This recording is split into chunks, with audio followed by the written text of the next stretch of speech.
오늘 은혜 받을 하나님 말씀을 보도록 하겠습니다. 하나님 말씀은 요한복음 7장 6절서부터 9절 말씀까지입니다.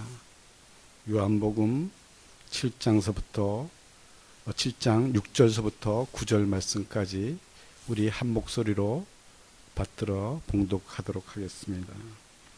우리 인생들에게는 누구에게나 각자에게 주어진 시간이 있습니다.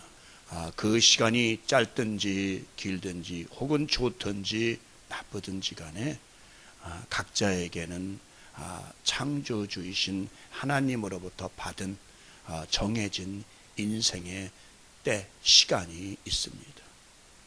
인생뿐만이 아니라 하나님이 창조하신 모든 피조물들은 그들에게 알맞는 때가 있습니다. 그들은 그들 나름대로의 받은 생명을 하나님으로부터 받아 누리고 있습니다.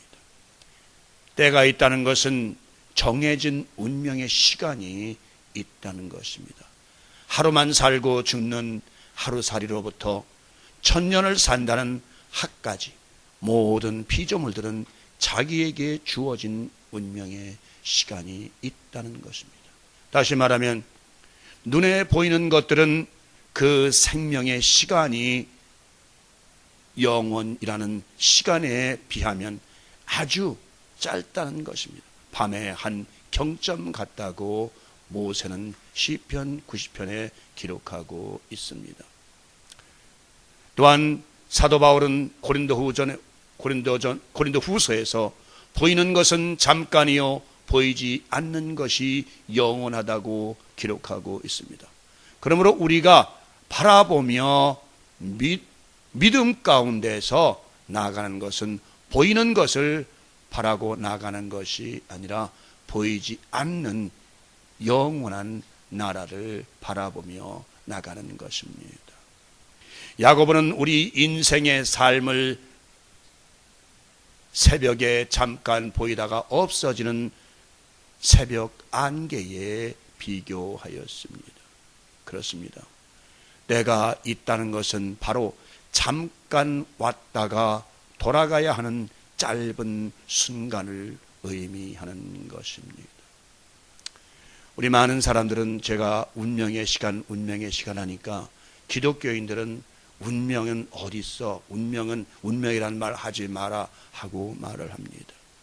여러분, 운명과 예정설과 뭐가 다르단 말입니까? 하나님이 예정하신 것과 하나님이 주어진 운명의 시간과 뭐가 다르단 말입니까? 단지 낱말 하나 틀린다고 해서 그것이 잘못된다고 하면 하나님께서 우리 인생들을 예정하시고 택하셔서 하나님의 자녀들은 하나님 그리스도 안에 있게 하심으로써 영생을 누리게 하시고, 그렇지 아닌 자들은 세상으로 돌아가게 하는 그 예정, 하나님의 운명의 시간은 누구라도 부인할 수 없는 것입니다. 이미 말씀드렸지만 하루살이는 하루만 살고 죽어야만 합니다. 꽃들은 어떤 꽃은 하루 만에 피었다 지고 어떤 꽃은 100일 동안 피었다가 지는 그런 꽃들도 있습니다. 하기란 개는 1000년을 산다고 합니다. 거북이는 그 이상을 산다고 합니다.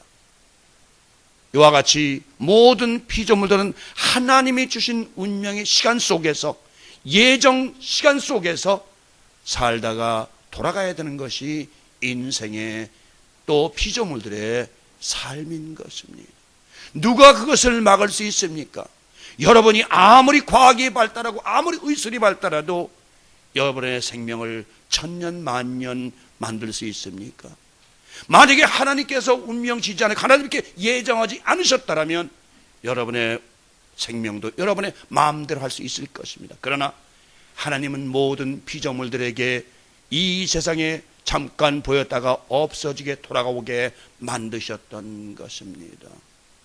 추나추동 4계절이 있어 그 계절에 알맞게 아름다운 꽃들이 피지만 결국 그것들도 잠깐 보였다가 시들어버리는 것입니다. 때를 따라 피고 지고 시들어버리는 그 꽃들에게도 하나님은 한정된 시간을 주신 것입니다.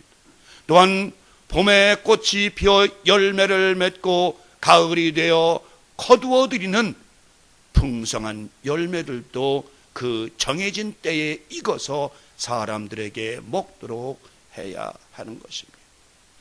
정해진 때를 따라 열리고 익음으로써 땅 위에 사는 인생들에게 행복을 가져다 주어야 하는 것입니다.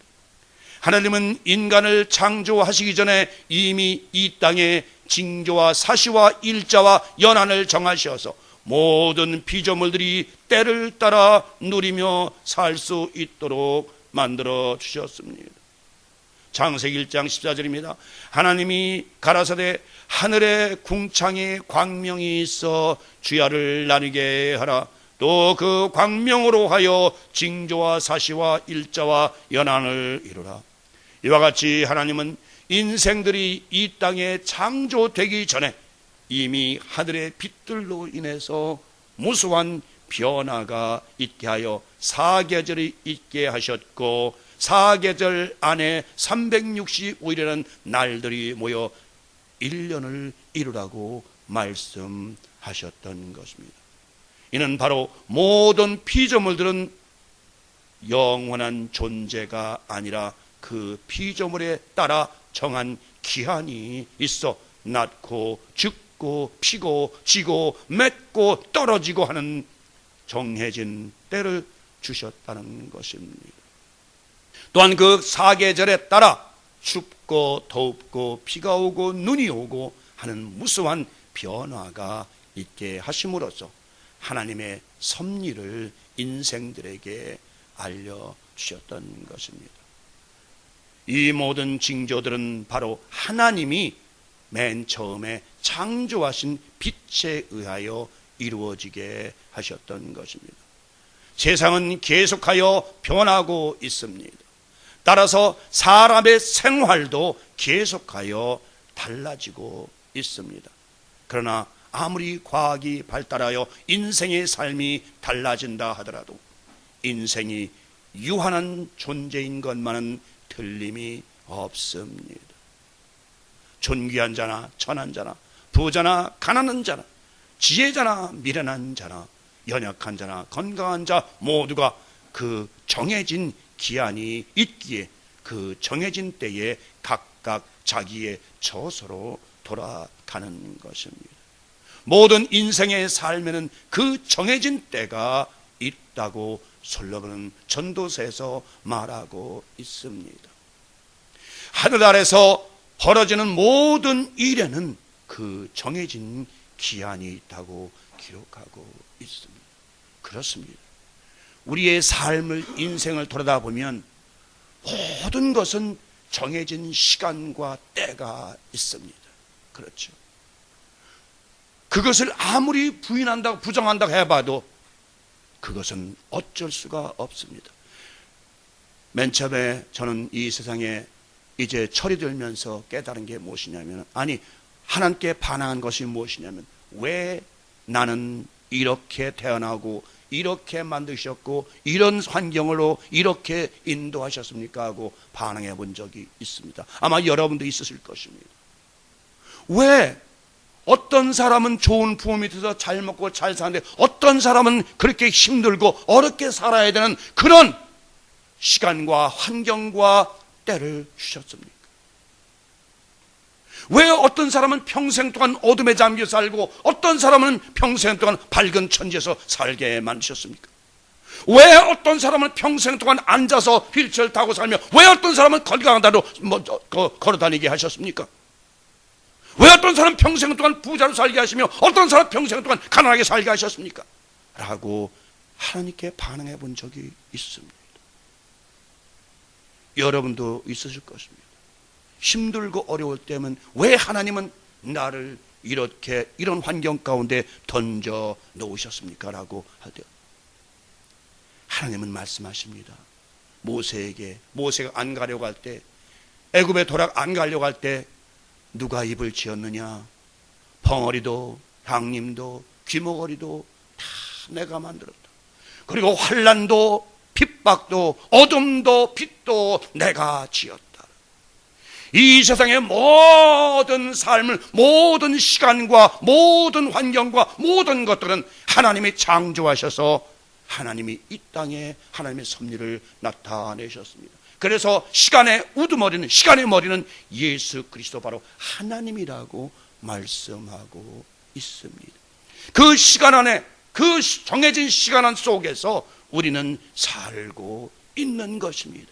많은 사람들은 이제 예수를 믿으면 모든 것이 달라지고 모든 물론 변합니다. 그 변하는 것은 우리의 육체적인 삶이 변화되는 것이 아니라 우리의 영적인 삶, 우리의 심령 삶, 우리의 본질이 변화되는 것이지 육체의 삶은 변화되지 않습니다. 많은 사람들 성경을 통해서 맹인이 눈을 뜨고 중풍 환자가 일어나고 혈우병 환자가 낫고 나병 환자가 낫고 죽은 자가 살아나니까 이 땅에서 그런 일이 또 일어나겠지 하고 많은 사람들은 이야기하고 있습니다. 그것은 일부의 그 성경에 나타나는 모든 인물과 모든 그 상황은 주님께서 하나님의 아들임을, 하나님임을 나타내시기 위해서 하신 것이지, 오늘날 이제 주님께서 죽은 자까지 부활해서 하늘에 승천하신 후에는 무슨 일이 있습니까? 이제는 말씀이 이 땅에 있기 때문에, 말씀을 기록해 놓으셨기 때문에, 하나님의 말씀이 이 땅에 존재하기 때문에 그럴 필요가 없다는 것입니다. 이제 말씀을 믿고 따르는 자는 놀라운 이적과 표적이 나타날 것이요, 그렇지 않은 자에게는 아무런 표적과 이적이 나타나지 않을 것이라는 말씀인 것입니다. 여러분, 여러분에게 주어진 그 시간, 운명의 시간을 여러분은 잘 활용해야만 합니다. 인생은 누구나가 정말 다 주어진 시간이 있습니다. 전도서 3장 1절에 8절, 여기 1절 보니까 무엇이나 다 정한 때가 있다. 하늘 아래서 벌어지는 무슨 일이나 다 때가 있다. 그렇죠? 하늘 아래서 벌어지는 무슨 일이든지 어떤 일이 다 때가 있다는 것입니다. 또 2절 보니까 보세요. 날 때가 있으면 죽을 때가 있고 또 심을 때가 있으면 뽑을 때가 있다. 그죠? 인생이 날 때가 있으면 죽을 때가 있고 모든 것을 심을 때가 있으면 뽑을 때가 있다는 것입니다. 이것은 어쩔 수 없는 하나님이 주어진 시간입니다. 하나님이 주어진 예정된 시간이요, 하나님이 주어진 모든 사람에게 운명된 시간입니다. 아무리 여러분들의 주어진 그 시간들을 여러분이 마음대로 표현하고 싶어도 안 됩니다. 누구나 자기 삶에 대해서 염증을 입고 변하고 싶습니다. 새로워지고 싶습니다. 다른 삶을 살고 싶습니다. 그러나 그것이 될 수가 없는 것입니다. 하나님이 이미 정해 놓으셨습니다. 예레미야서 1장에 보면 예레미야한테 내가 너를 뱃속에 짓기 전에, 엄마 뱃속에 들기도 전에 이미 너를 선지자로 만들었다라고, 예정했다라고 말을 합니다. 예배서 1장 4절에 보면 창세 전에, 이 우주 만물이 창조되기 전에 예수 그리스도 안에서 우리를 예정하시고 그리스도 안에 탄생하게 만드셨다고 성경은 말씀하고 있습니다. 이미 하나님은 모든 피조물들에게 다 주어진 시간에 각자의 주어진 시간이 있습니다. 그래서 날 때가 있고 죽을 때가 있고 심을 때가 있고 뽑을 때가 있다는 이 말씀은 대단히 우리 인생의 중요한 말씀. 3절 보니까 죽일 때가 있으면 살릴 때가 있다. 죽일 때가 있으면 살릴 때가 있습니다. 또한 허물 때가 있으면 세울 때가 있다. 모든 것이 허물어질 때가 있으면 다시 세울 때가 있다는 것. 이 말씀은 여러분 깊이 생각하셔야 됩니다. 이 솔로몬이 이 말씀을 기록할 때 그냥 당연하게 우리 인생에 있는 말씀 그냥 기록한 것이 아니라 이 속에는 깊은 의미가 있다. 4절 보니까 울 때가 있으면 웃을 때가 있고, 그리고 애곡할 때가 있으면 춤출 때가 있다. 장례식에 갈 때가 있으면 결혼식이 있고, 또한 결혼식이 있다 보면 장례식이 있고, 장례식이 있다 보면 결혼식이 있고, 계속 웃을 때가 있으면 울 때가 있고, 울 때가 있으면 웃을 때가 있다는 말씀이에요.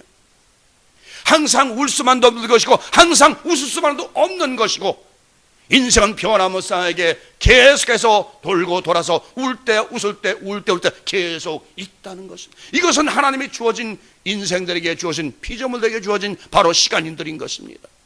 5절 보면 연장을 쓸 때가 있으면 써서 안 될 때가 있고 서로 껴안을 때가 있으면 그만둘 때가 있습니다. 인생이 서로 껴안을 때가 있으면 그만둘 때가 있습니다. 이것도 다 정해진 시간 속에서 어떤 사람은 결혼하자마자, 저 아는 사람은 결혼하자마자 신혼여행에서 그냥 남자가 도망가서 그 이후로 결혼 않고 살고 있습니다. 여자한테 너무 놀래가지고 그 사람은 그 즉시로 신혼까지 도망가서 다시는 여자라고는 아주 결혼도 하고 하지 않고 평생을 혼자 사는 사람이 있습니다. 인생이 결혼도 그렇다. 우리가 신부나 수녀들은 결혼을 않고 삽니다. 여러분, 수녀들 중에도 신부들 중에도 살다가 튀어나오는 사람들 있습니다. 그것은 왜요? 자기 운명 속에 신부의 운명이 없고 수녀의 운명 시간이 없기 때문에, 자기 마음대로 됐기 때문에, 자기 마음대로 된 사람은 절대로 견딜 수가 없습니다. 수녀들, 제 아는 사람도 나와서 제 친구와 결혼하는 사람도 한국에도 여기도 있습니다. 자기 마음대로 수녀된 사람들, 자기 마음대로 된 사람 안 된다는 것입니다. 하나님이 주어진 시간, 하나님이 정해진 운명의 시간 속에 수녀와 신부가 그들은 영원히 변치 않고 그대로 살 수가 있습니다. 그러나 내 뜻대로 내 마음대로 해서는 아무것도 이룰 수가 없다는 것입니다. 모아드릴 때가 있으면 없앨 때가 있고 건사할 때가 있으면 버릴 때가 있다. 그리고 7절 보니까 찢을 때가 있으면 기울 때가, 꿰맬 때가 있고 입을 열 때가 있으면 입을 다물 때가 있다. 그리고 사랑할 때가 있으면 미워할 때가 있고 싸움이 일어날 때가 있으면 평화를 누릴 때가 있다라고 말하고 있습니다. 그죠? 우리의 인생의 모든 변화무쌍합니다. 여러분도 어렸을 때 삶을 통해서 지난 날을 돌아보면 얼마나 변화가 많이 있습니까? 학생 때에도 보면 저는 가만히 학생 때를 뒤돌아봅니다. 제가 학생 때 5학년까지는 참 모범생이었습니다. 공부도 잘했고 선생님 말씀도 잘 듣고 잘했습니다. 근데 6학년 때 나도 모르게 내 안에서 성령이 떠나고 악신이 들어온다 못한 동료들에게 정말 입에 담지 못할 욕과 폭행과 아주 폭언을 많이 하고 살았습니다. 그렇게 변하기 시작하더니 계속해서 인생이 이상한 쪽으로 변하기 시작합니다. 여러분, 우리 인생은 수시로, 여러분 마음도 우직하면 조석변이라고 안 합니까? 아침에 마음 먹은 마음 저녁에 변합니다. 어떤 사람이 그런 얘기다. 인생에는 하루에 6만 번 이상 생각이 변한다고 그래요. 자꾸 이랬다 저랬다 계속 생각이 수시로 바뀐다고 그래요. 여러분, 한 생각에 오랫동안 집착해 보셨습니까? 얼마나 집착해 보셨습니까? 딱 한 생각을 오랫동안 얼마나 집착 안 됩니다. 하다 보면, 기도도 하다 보면요, 제가 아침 저녁 기도하다 보면 조금 목사님 기도하다 보면 순간적으로 무언가 생각이 탁 치고 들어옵니다. 우리의 마음은 정말 수시로 변하고 있습니다. 이외에도 보면 아플 때가 있으면 나을 때가 있고, 부할 때가 있으면 가난할 때가 있고, 사업이 흥할 때가 있으면 허물어질 때가 있고, 올라갈 때가 있으면 반드시 내려올 때가 있고, 추울 때가 있으면 더울 때가 있고, 마음이 기쁠 때가 있으면 슬플 때가 있고, 마지막으로 성령이 충만할 때가 있으면 악신이 들어와 악한 마음이 생길 때가 있습니다. 이것이 인생의 변화무쌍한 삶인 것입니다. 이와 같이 우리 인생들의 삶은 변화가 아주 심하여 내일 일을 알 수가 없는 것입니다. 그래서 우리 주님도 말씀하시기를 오늘 일은 오늘에 만족하고 내일 일은 내일에 염려할 것이라고 말씀하셨습니다. 마태복음 6장 34절에 보니까 그러므로 내일 일을 위하여 염려하지 말아라. 내일 일은 내일 염려할 것이요 한날의 괴로움은 그날에 족하니라. 그렇습니다. 오늘이 있어야 내일이 있는 것입니다. 우리에게 만약에 오늘이 없다면 내일도 없는 것입니다. 우리 많은 사람들은 계획을 세우라고 합니다. 세상에서는 멀리 미래의 계획을 세워서 그대로 나가라고 합니다. 여러분, 지금까지 여러분이 어렸을 때 계획 세운 거 된 일이 있습니까? 정말 계획, 새해가 되면 새해 벽두에 탁 아침 일어나서 이제 그날 그 해 될 일을, 그 해 할 일을 쫙 한번 이렇게 청사지로 만들어 봅니다. 그래서 해야지 하나도 되는 일은, 금년에는 내가 어떻게 살아야지 계획해 보지만 그것이 뜻대로 되지 않는 것이 우리 인생입니다. 주님은 그것을 이미 아셨습니다. 오늘이 있어야, 오늘에 만족하고 오늘이 기뻐야 내일도 있는 것이지, 오늘 슬프고 오늘 괴로운데 내일이 무슨 의미가 있단 말입니까? 여러분, 오늘 하루 만족하면, 그래서 여러분 주기도에 뭐래, 하나님의 뜻이 하늘에서 이룬 거지 이 땅에서 이루어 일용할 양식을 구하라 그래요. 하나님은 일용할 양식, 오늘의 양식만 구하라 그래요. 내일 양식, 모레 양식, 이건 하나님께서 주신다는 것인데, 이제 그것도 세상적으로는 또 달라지죠. 우리 도덕 시간에 그런 걸 공부했어요. 국민학교 때. 개미가 많냐 배짱이가 많냐. 배짱이는 여름내 노래하다가 겨울이 되니까 먹을 게 없어 개미한테 얻어왔어. 개미는 여름내 땀 흘려서 음식 모아다가 이제 겨울에는 편안히 먹고 산, 어떤 것이 낫냐라고 토론한 적이 있습니다. 그때는 전부 개미가 낫다고 그러죠. 근데 어떤 사람은 아니다, 배짱이 같이 그렇게 즐겁게 사는 게 낫지, 모터로 개미처럼 열심히 땀 흘리면서 사느냐. 인생이 한 번인데 모터로 그렇게 땀 흘리면서 즐겁게 살다 그 말인지, 그런 사람도 있어요. 또 여러분, 우리 토론할 때 그런 얘기를 했습니다. 흥부와 놀부를 토론했습니다. 누가 오르냐? 누가 오를까요? 여러분 다 흥부가 올 때. 근데 어떤 사람과 아니, 흥부는 미련한 사람이다. 먹을 것도 없는데 왜 새끼들은 20-30명 낳느냐? 얼마나 미련하냐? 그 놀부는 부자도 자식 한둘밖에 안 낳아서 잘 기는데 왜 흥부는 자식을 이렇게 20-30명 낳느냐라고 그렇게 토론한 적이 있습니다. 누가 옳으냐 누가 그러냐 하는 것은, 우리는 그래서 성경 말씀을 중심으로 해서 옳고 그름을 따져야 되는 것입니다. 이 세상에 말하는 것들은 맞습니다. 계획을 세우는 것도 맞고, 아니다, 계획을 세워야 될 일이 없는데 무슨 의미가 있느냐라는 사람도 맞습니다. 그러나 성경은 주님은 말씀하십니다. 오늘 일은 오늘 괴로움은 오늘에 족하고 내일 일은 내일 염려할 것이요라고 말합니다. 이 말씀이 저는 맞다고 생각하는 사람입니다. 아주 당연하다고 생각합니다.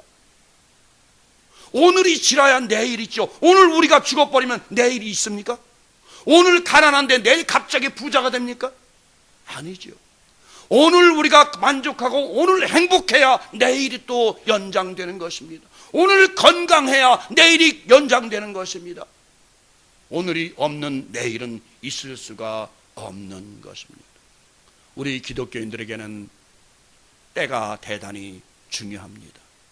하나님이 우리에게 내려주신 은혜의 때를 잊어버리고 세상 쾌락을 따라 살게 되면 자기도 모르는 때에 호련히 멸망이 찾아오게 되는 것입니다. 도둑이 갑자기 밤에 들어옴 같이 우리의 종말도 갑자기 찾아오게 되는 것입니다. 그러므로 늘 영적으로 깨어있어 악한 마귀를 대적해야만 하는 것입니다. 그렇지 않으면 언제 악한 마귀 사단이 우리를 심령에 들어와 우리로 하여금 염려와 근심에 빠지게 하는지 알 수가 없는 것입니다. 여러분, 많은 사람들은 요즘에 세상의 종말을 얘기합니다. 세상의 종말이 왔다. 맞습니다. 다 그건 말씀의 피부로 느끼는 사실입니다. 그런데 가장 중요한 것은 많은 사람들 자기 종말도 모르면서, 자기의 종말이 어떻게 될지도 모르면서 자꾸 세상 종말만 염려더라고. 특히 목사님들 보면, 목사님들 교회에서 강론할 때 보면 세상의 종말이 계시록이 어떻고 뭐가 어떻고 쭉 설명. 근데 막상 당신의 종말은 어때요? 목사님의 종말은 어때요? 몰라. 자기의 종말, 자기의 마지막도 알지 못하면서 세상의 종말을 의논한다는 것은 그건 어리석은 일이라고 저는 생각합니다. 저는 항상 제 자신에 대해서 돌아보고 있습니다. 내가 과연 앞으로 몇 년을 더 살 것인가? 내가 과연 나머지 인생을 어떻게 꾸려나갈 것인가? 내가 내일만에 이 땅을 떠난다 하더라도 내가 오늘 어떻게 살 것인가? 여러분 각자의 자기의 종말, 자기의 마지막을 생각을 해야지 세상의 종말은 우리에게 관계가 없습니다. 오늘 만약에 전쟁, 3차 전쟁에 핵전작이 나서 다 죽는다면 우리도 죽을 수밖에 없는 것입니다.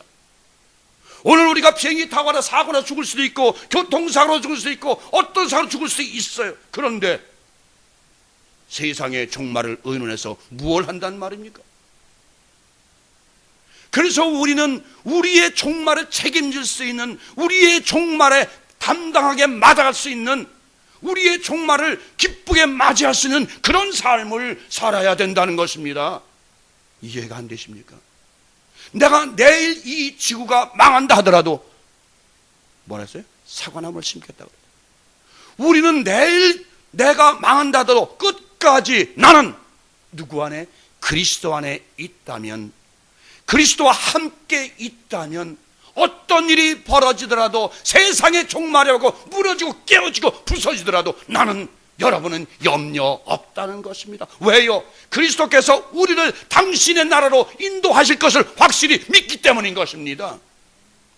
그런데 무슨 염려 걱정이 있습니까? 내가 만약에 여러분이 그리스도 안에만 있다면, 성령 안에만 거한다면, 그리스도와 한 몸을 이루은 그리스도의 신부로 산다면 무슨 염려, 근심, 걱정이 있다는 것입니까? 아직 이 세상 종말에 대해서 염려, 근심, 걱정하는 사람들은 아직 그리스도 안에 거하지 않는 사람입니다. 그리스도께서 뭐라고 합니까? 염려하지 말아라. 염려하지 말아라. 내 안에 거하라. 수고하고 무거운 자들 다 내게로 오라. 내가 너희를 쉬게 하리라. 네가 내 안에 거한다면 내가 너를 쉬게 하리라. 염려하지 말아라는 것입니다. 저는 이 종말에서 한참 동안 고민도 많이 해봤습니다. 계시록을 연구하면서 많은 고민을 해봤습니다. 그런데 가만히 생각해 보니까 이건 나한테 필요 없는 내가 근심 걱정을 하고 앉았네. 그날과 그 시는, 그때와 그 시는 아들도 모르고 천사도 모르고 아버지 하나님만이 아신다는데 내가 왜 그것을 염려, 근심 걱정하는지 알 수가 없는 것이에요. 예수님도 모른다 그러는데, 천사들도 모른다 그러는데 내가 왜 거기에 대해서 염려, 근심하는지 알 수가 없는 것이에요. 그래서 저는 모든 것을 잊어버리고 오직 나 하나에 충실하자고 생각을 했습니다.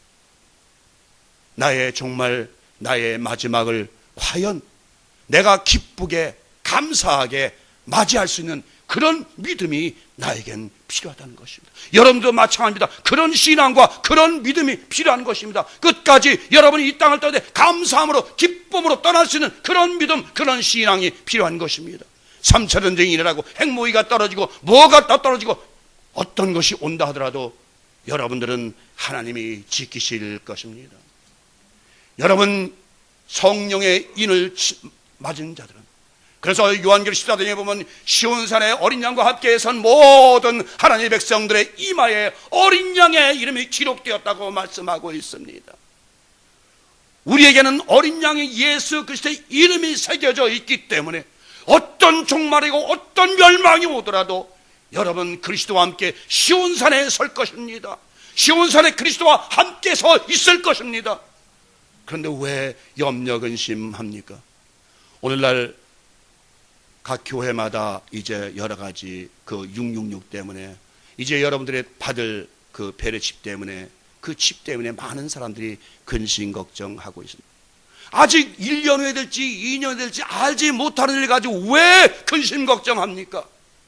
우리가 그 순간이 되면 하나님 앞에 무릎 꿇고 기도하면 돼요. 우리들은 하나님 받아야 됩니까 말아야 됩니까?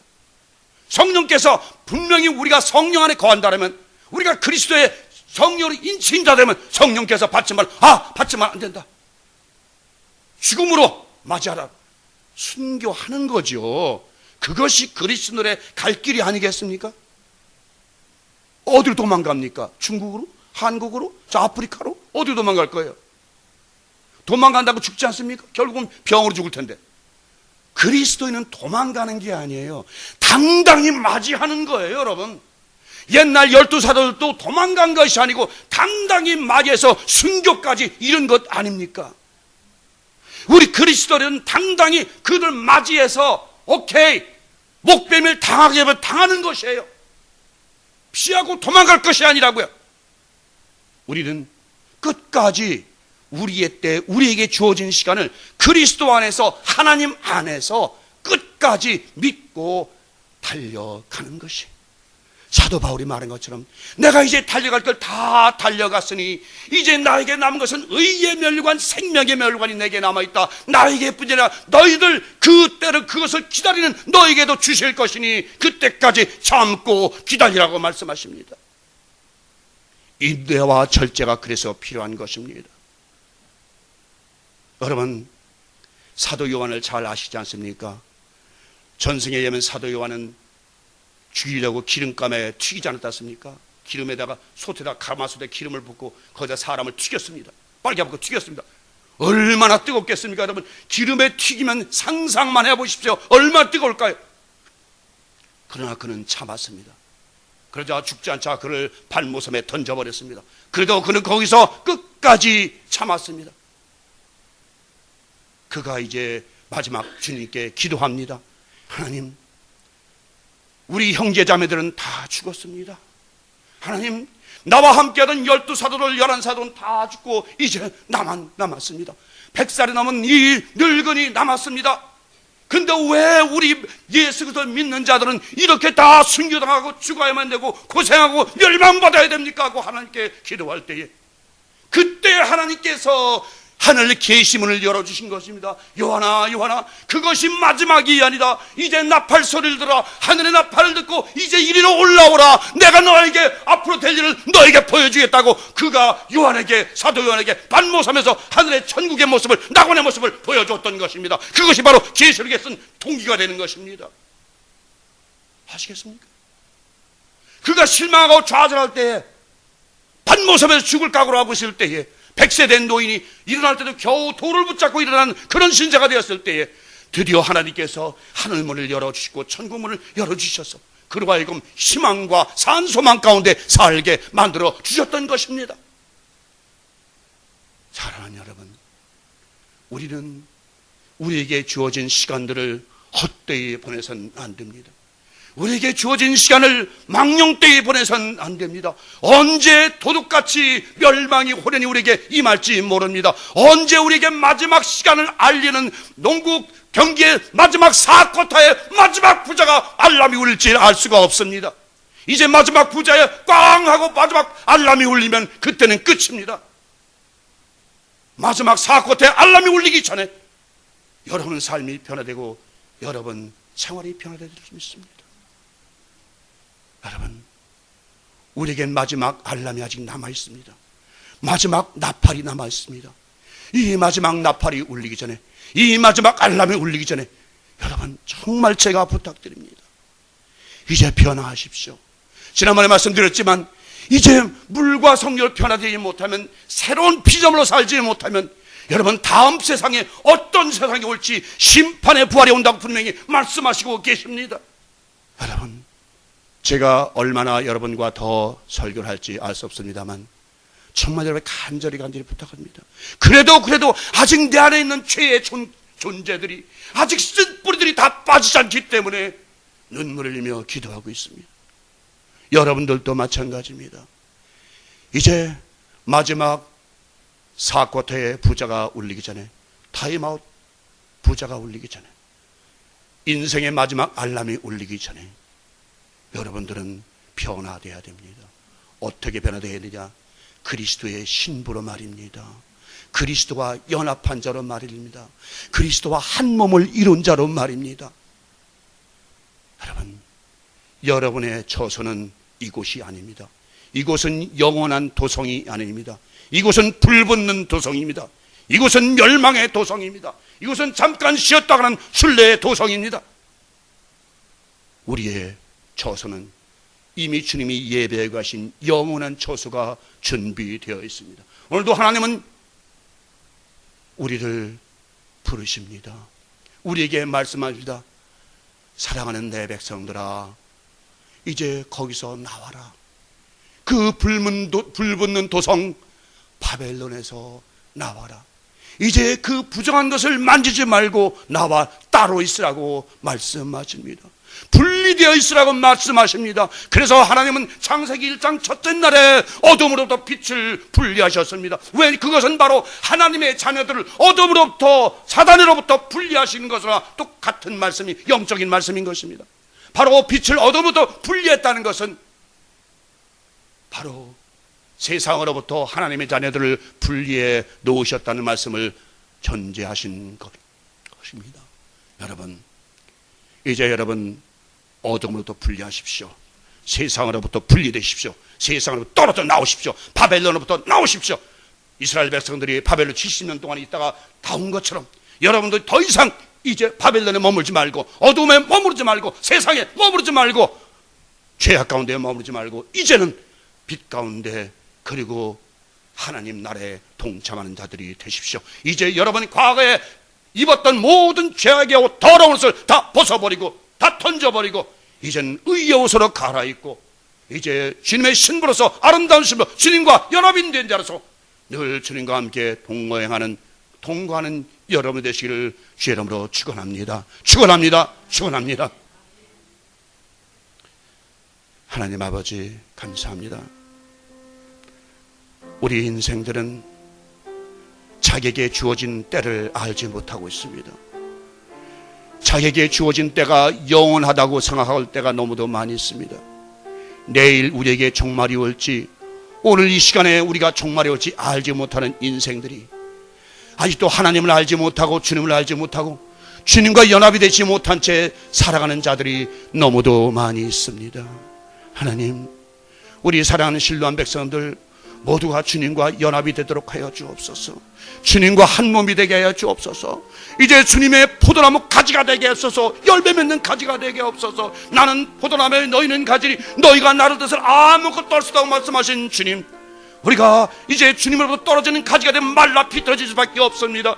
이제 주님에 붙은 가지가 되게 하소서. 주님으로부터 절대 떨어지지 않는 영원한 주님의 지체 가지가 되어서 많은 열매를 맺음으로써 말미암아 농부이신 하나님으로부터 칭찬듣는 복된 자들이 될 수 있도록 인도하여 주옵소서. 우리 모두가 에덴 동산의 아름다운 나무들이 되게 하옵소서. 에덴 평화의 동산의 나무들이 되게 하옵소서. 영생의 나무들이, 영원한 생명을 지는 아름다운 복된 나무들이 되게 하옵소서. 생명 나무들이 되게 하여 주옵소서. 진리의 나무들이 되게 하옵소서. 영생의 나무들이 되게 하여 주옵소서.